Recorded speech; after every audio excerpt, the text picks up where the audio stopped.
Britain पर 70 साल हुकूमत करने वाली क्वीन एलिजाबेथ द्वितीय का गुरुवार को निधन हो गया है। आपको उनकी कुल संपत्ति के बारे में बताएंगे। राजधानी दिल्ली से जुड़ी 2 प्रमुख खबरें हैं, ये भी बताएंगे। कांग्रेस की भारत जोड़ो यात्रा को 2 दिन बीत चुके हैं, इसकी भी अपडेट देंगे। बस बने रहिए बुलेटिन के अंत तक। नमस्कार, मैं आपके साथ मेघा और आप देख रहे हैं द लीडर हिंदी। जानते हैं खबरों को विस्तार से।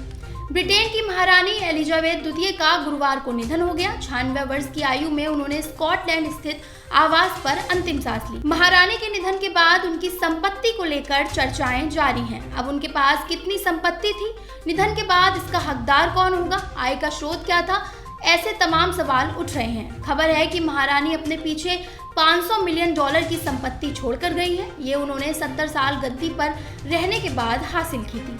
खबर ये भी है कि महारानी के निधन के बाद ये गद्दी प्रिंस चार्ल्स को मिलेगी। फिलहाल ये कहना जटिल है कि अब संपत्ति का क्या होगा। दिल्ली की नामी आजाद मार्केट में शुक्रवार सुबह एक बड़ा हादसा हो गया। इस हादसे में एक 4 मंजिल निर्माणाधीन इमारत ढह गई। सुबह करीब 8:30 बजे हुए इस हादसे में 4 लोग घायल हुए हैं, जबकि कुछ लोगों के दबे होने की आशंका है। इमारत ढहने से हुए घायलों को नजदीक के अस्पताल में भर्ती कराया गया है। इस हादसे में अब तक किसी की जान जाने की पुष्टि नहीं हुई है।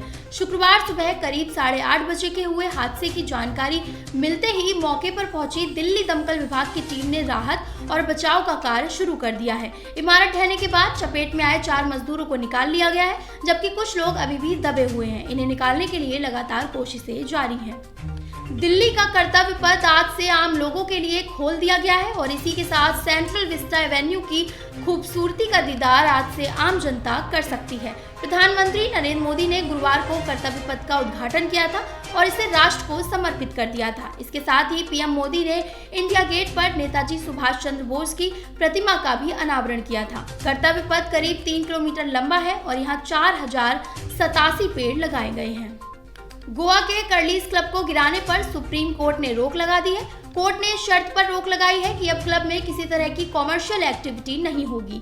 इससे पहले शुक्रवार सुबह से ही क्लब को गिराने का काम चल रहा था। क्लब को गिराने के लिए बुलडोजर भी पहुंच चुका था। कई हिस्सों को तोड़ भी दिया गया है। ये वही क्लब है जिसमें भाजपा नेता सोनाली फोगाट को ड्रग्स दी गई थी। कर्ली रेस्टोरेंट के मालिक एडविन नुन्स ने नेशनल ग्रीन ट्रिब्यूनल में एक याचिका दायर की थी, जिसे नेशनल ग्रीन ट्रिब्यूनल ने खारिज कर दिया है। इस मामले में हत्या के आरोपी पीए सुधीर सांगवान और सुखविंदर को 2 दिन की और पुलिस रिमांड पर लिया गया है। सोनाली के परिजन इस पूरे मामले की सीबीआई जांच की मांग कर रहे हैं।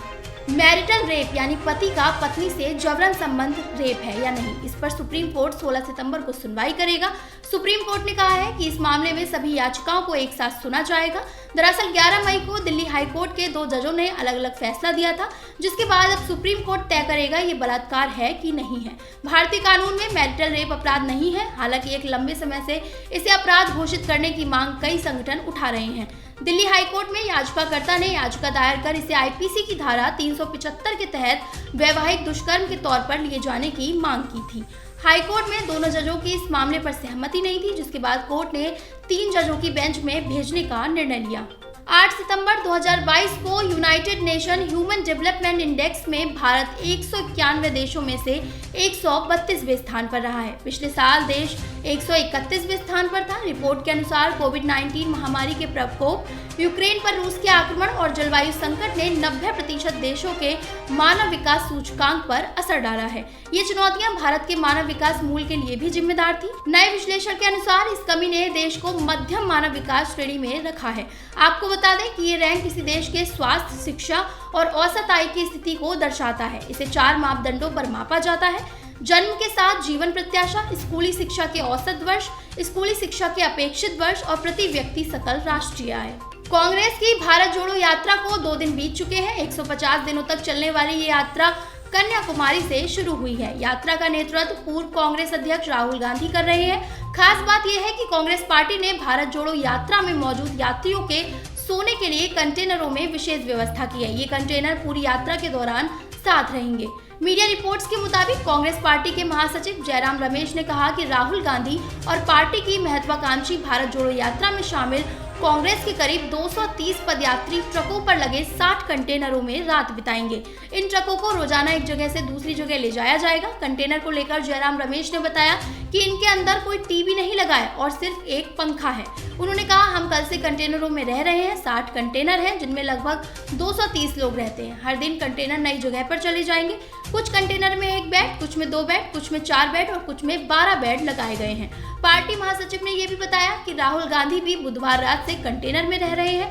भारत जोड़ो यात्रा के आयोजन पैनल के प्रमुख दिग्विजय सिंह ने कहा कि कंटेनर रेलवे स्लीपर डिब्बों की तरह है। एशिया कप में अफगानिस्तान के खिलाफ लंबे समय के बाद विराट कोहली ने शतकीय पारी खेली। उन्होंने अफगानिस्तान के खिलाफ 61 गेंदों में 122 रनों की धमाकेदार पारी खेली। ये उनके करियर की 71वीं और T20 करियर की पहली सेंचुरी थी। वहीं विराट के इस खास शतक के बाद भारतीय टीम के कप्तान रोहित शर्मा ने विराट का खास इंटरव्यू लिया है, जिसका वीडियो BCCI ने अपने ट्विटर हैंडल से शेयर किया है। BCCI के शेयर करने के बाद ही तुरंत वीडियो तेजी से देश भर में वायरल हो रहा है। आज के बुलेटिन में बस इतना ही। देश दुनिया की तमाम खबरों के लिए जुड़े रहिए द लीडर हिंदी के साथ। हमारे चैनल को सब्सक्राइब कर लीजिए और अगर आपने बेल आइकन को अब तक नहीं दबाया तो अभी दबाएं। और लीडर देखते रहिए, बेहतरीन चैनल है।